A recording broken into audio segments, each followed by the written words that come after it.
Joining us now to review some of the headlines of today's newspapers from around the world is Arise News analyst Emmanuel Efeni, and I'll allow doctors to do the great Malabite because I wish I could, but I can't. Being a non-Malabite. Good morning, Mr. Efeni. Great to see you here on the show. Good morning, Ayo. Good morning, Ruben, the Malabite. Good morning, Rufai. Good morning, sir. Yes, we start the review with this day, Nigeria's newspaper of record. Above the masthead, NEC pushes federal government to suspend planned fuel subsidy removal.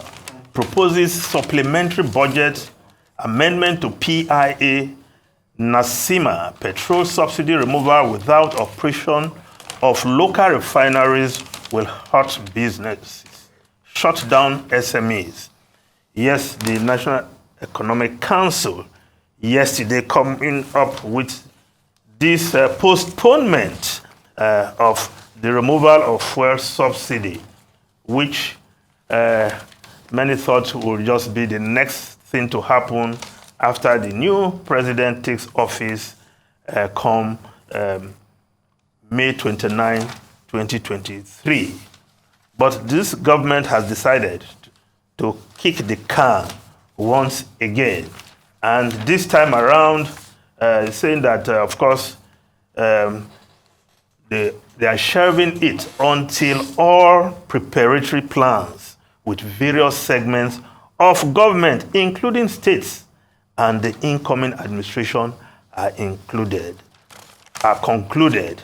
Now, one would have expected that since last year, all plans ahead of the removal would have been put in place, but not this government. In the wee hours of the government, in the dying moment of this government, and is still making this kind of pronouncement.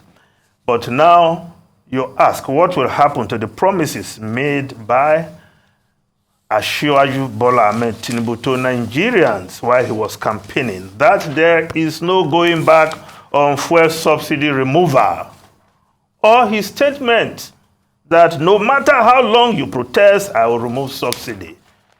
Well, whether the government of the day has a concurrence of the president in waiting to take this decision, perhaps to give the Tinubu administration, when it comes on stream, the breathing space to deal with this matter, left to be seen. But subsidy has to be removed because the money being spent to subsidize petroleum products will do a lot for the new administration. Now, other newspapers, of course, before I leave these day newspapers, the lead story, Buhari, overconfidence, bad tactical moves killed opposition at polls. Says APC blended confidence with caution, worked hard to win. Hints at retirement, plans to live in Kaduna after 6 months in Daura. Discloses nation's military ranking has risen from 7th to 4th in Africa. Yes, when you win, you can diagnose the problems of others. And the president is doing just that, telling the world why PDP and the other opposition party lost at the polls. But I'm not too sure the opposition parties will agree with his diagnosis. They will point at other issues, which is why they are at the presidential election petition tribunal to argue that indeed they won the election. But let's move on to other stories. Of course, the Nigerian Tribune newspaper, NEC, suspends fuel subsidy removal, while the Guardian newspaper is reporting after $800 million palliative, federal government suspends subsidy, cites wrong timing, whatever that means. Now, many are asking, what's going to happen to that $800 million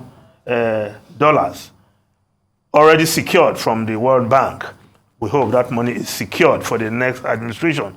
Perhaps they will know how to put it to better use to help the Nigerian people instead of the claim that it will be shared to 50 million Nigerians using a certain register that is unknown to many people in this country. Now, the Nation newspaper, why Tinubu flawed Atiku Obi by President Buhari. Now, the Vanguard newspaper, restore local refining, says NLC as federal government halts subsidy removal. The NLC is saying that put the local refineries to work before you talk of removing subsidy. Now, the Punch newspaper, National Assembly leadership. Tinubu governors dump consensus for zoning. Governors advise Tinubu against endorsing candidates. 6 due process. Work with party leadership for principal officers election. Tinubu tells governors. Well, the quest for the leadership of the 10th National Assembly. Daily Trust also reporting that story. Tinubu settles for Akpabio Barrow as Senate President Deputy. To convey decision to National Working Committee, other contenders. Meet APC governor says, let's work together as on National Assembly leadership. North can't be second fiddle. Former governor. Consultations ongoing for speaker, deputy positions.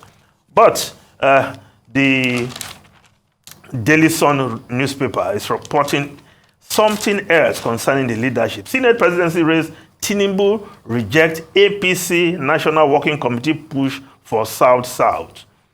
Insists zoning should be to South. APC senators elect root for Kalu as Northern Southwest coalition pushes for Southeast. So the clamor for who will become the next Senate president, the next Speaker of the House of Representatives, still on. But be sure, the opposition parties may just end up weighing in, tilting the balance if the APC, as the majority party, cannot agree on one candidate. Now, the New Telegraph newspaper, Sudan crisis, Nigerians stranded in desert as bus drivers down tools. They said Nigerian government didn't pay them, says 22-year-old source. Claims only 10 of the 40 buses arrived Khartoum yesterday. I don't want to break the bad news to my parents. Trapped student is saying, evacuation process, tedious, challenges are expected.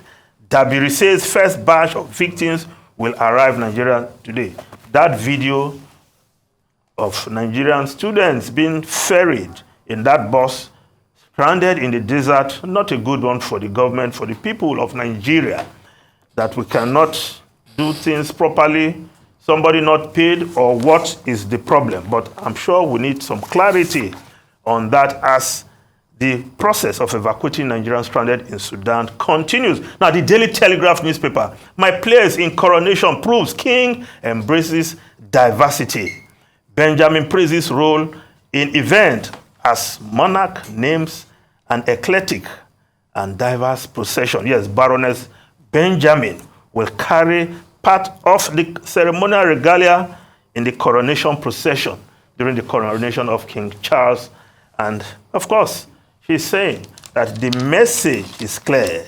Her involvement sends a clear message that diversity and inclusion is embraced by King Charles. Ruben, Rufai, and Ayo. Surprised you didn't see the story about the rail unions that are going to, go on strike. Yes, in the UK. When the FA Cup final will be, played, and also during the derby, and then the Eurovision in Liverpool, with one newspaper today saying that that's quite vindictive. Well, the story on the front page of the Daily Trust that you referred to, Sudan crisis, I think the positive side of it is that we have been told that 1,500 Nigerians. No, that's the New Telegraph newspaper. Nigerians will arrive Abuja today. And what, was reported is that, well, this 1,500 have been taken to Aswan in Egypt, from where Air Peace will help to airlift them, from yesterday evening and bring them home here. But originally we were told Nigerians in Sudan are about 5,500. We expect that whatever logistics problems, because that was what the chairperson of the Diaspora Commission talked about, will clearly have been resolved. And the remaining Nigerians here will be brought back home. Yes, I saw those videos you talked about, but well, to give them the benefit of the doubt. If it's been resolved, then it's been resolved. Even with the British, they were having issues.